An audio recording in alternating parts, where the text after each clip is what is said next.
ഒരിക്കൽ കൂടി എല്ലാ സുഹൃത്തുക്കളെയും ലൈഫ് വിഷൻ ടോപ്പ് സ്റ്റാറിലേക്ക് സ്വാഗതം ചെയ്യുന്നു. ഞാൻ GK തുമ്പക്കാരൻ. ഇന്ന് നമ്മൾ ഓർക്കുന്നുണ്ടായിരിക്കും ഒരു ഷീലാ സണ്ണിയെക്കുറിച്ച്. സ്വന്തമായി ഒരു കുഞ്ഞു പാർലറും അതിൽ ജോലിയും ചെയ്ത് കുടുംബമായി സന്തോഷമായി കഴിഞ്ഞ ആ സ്ത്രീ അവസാനം 72 ദിവസം ജയിലിൽ കിടക്കേണ്ടി വന്ന ഒരു ഹതഭാഗിയായി ഇപ്പോൾ ചെന്നൈയിൽ ഉപജീവനത്തിനായി ചെറിയ പണികളുമായി കഴിയുന്നു. നാരായൺ ദാസ് എന്ന ഒരു വലിയ വിദഗ്ധൻ, ഈ വിദഗ്ധൻ എന്ത് മണത്തറിയുന്ന ഒരു ദിവ്യശക്തി ഉണ്ടെന്നാണ് പറയപ്പെടുന്നത്. അത് ഗവൺമെൻറ് ഉദ്യോഗസ്ഥൻ ഈ സ്ത്രീയെ മനഃപൂർവ്വം ഉപദ്രവിക്കാൻ വേണ്ടി മറ്റു ചിലരുമായി ചേർന്ന് അവർക്ക് മയക്കുമരുന്നുണ്ടെന്ന് സ്ഥാപിക്കാൻ കാട്ടിക്കൂട്ടിയ വികൃതരങ്ങൾ.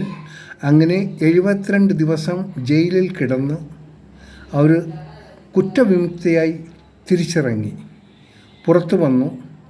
വീണ്ടും ആ പാർലർ തുടങ്ങുകയും എന്നാൽ ഒരു മയക്കുമരുന്ന് ഏജൻ്റ് എന്നുള്ള പട്ടം ആൾക്കാർ തലയിൽ ചൂടി അവർക്ക് ആ പാർലർ അടച്ചു പൂട്ടേണ്ടി വന്നു. ജീവിക്കാൻ മറ്റു യാതൊരു നിവൃത്തിയുമില്ലാതെ അവർ ചെന്നൈയിലെത്തി അവിടെ ചെറിയ ജോലിയുമായി കഴിയുന്നു.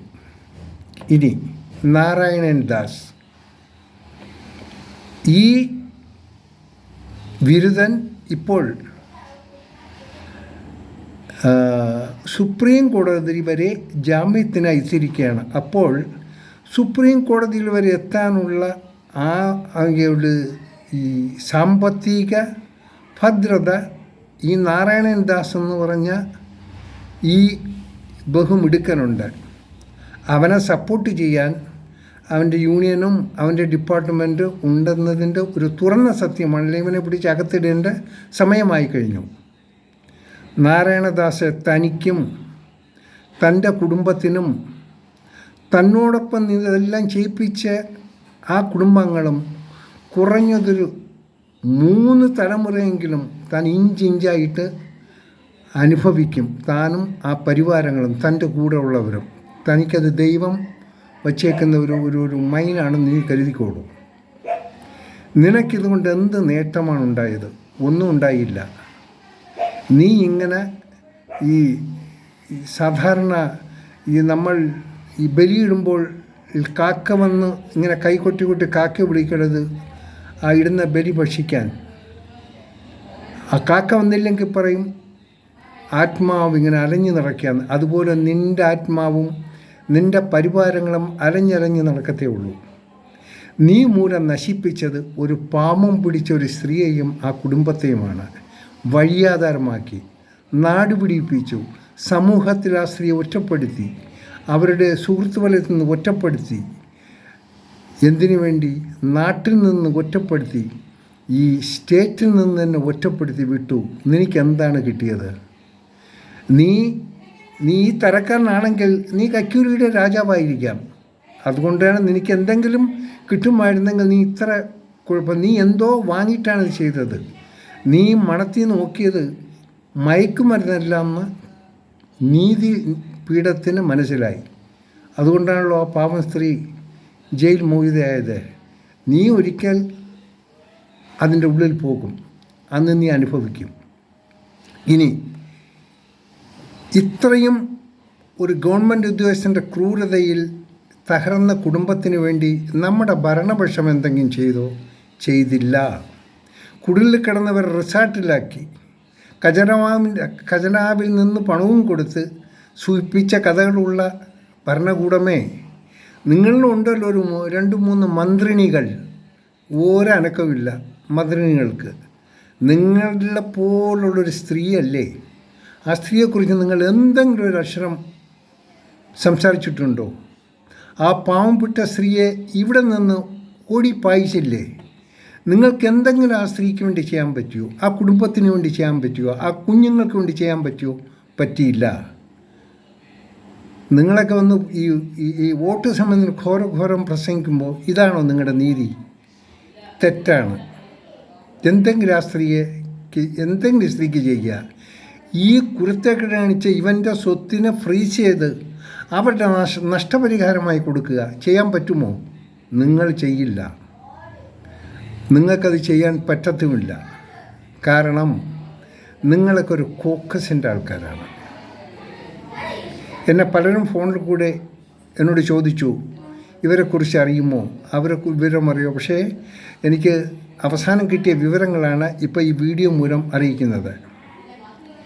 ഒരിക്കലും ഭരണപക്ഷത്തിൽ നിന്നും ആ സ്ത്രീക്ക് ഒരു നീതി ലഭിക്കില്ല.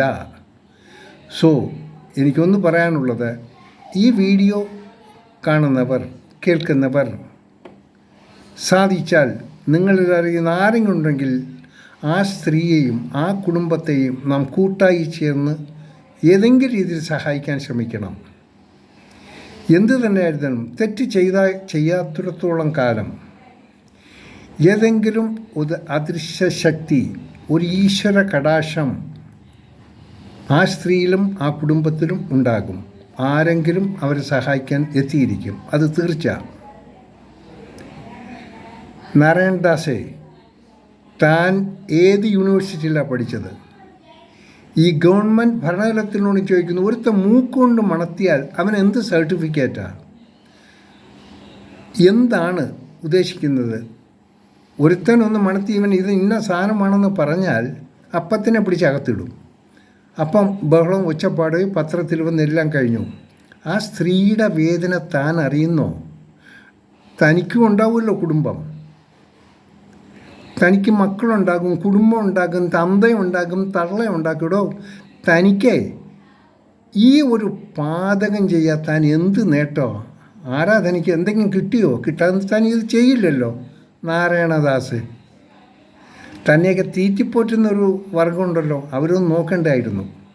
കുറച്ചെങ്കിലും ആർജവം ഉണ്ടെങ്കിൽ, ശകലവും ഉളുപ്പുണ്ടെങ്കിൽ ഭരണകൂടം ഒന്ന് ചെയ്യുക, ആ സ്ത്രീയെ തിരിച്ച് വിളിക്കുക, അവരെ എവിടെയെങ്കിലും നല്ല രീതിയിൽ അക്കോമഡേറ്റ് ചെയ്യുക, അവർക്കൊരു ജോലി കൊടുക്കുക, ആ നഷ്ടപ്പെട്ടതിനൊരു പരിഹാരമാർഗം കണ്ടെത്തി കൊടുക്കുക.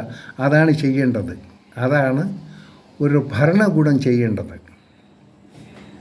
അല്ലാതെ തീർന്നു, 3 ദിവസം ആ പാവം പിടിച്ച സ്ത്രീ ജയിലിൽ കിടന്നൊക്കെ പോയി, ആ കുടുംബം നശിച്ചു. ഇത് ഭരണത്തിലിരിക്കുന്ന ഒരുത്തൻ കാട്ടിക്കൂട്ടിയ വികൃതികളാണ്. അതിന് വേണ്ട തീരുമാനം, അതിനൊരു പരിഹാരം തീർച്ചയായിട്ടും ഭരണകൂടം കണ്ടെത്തിയിരിക്കണം.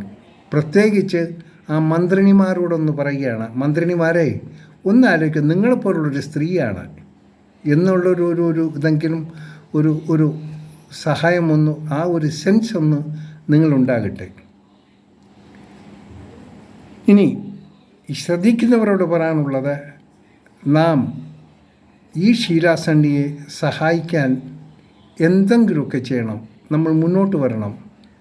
മറ്റുള്ള കാപാലികന്മാരുടെ ഈ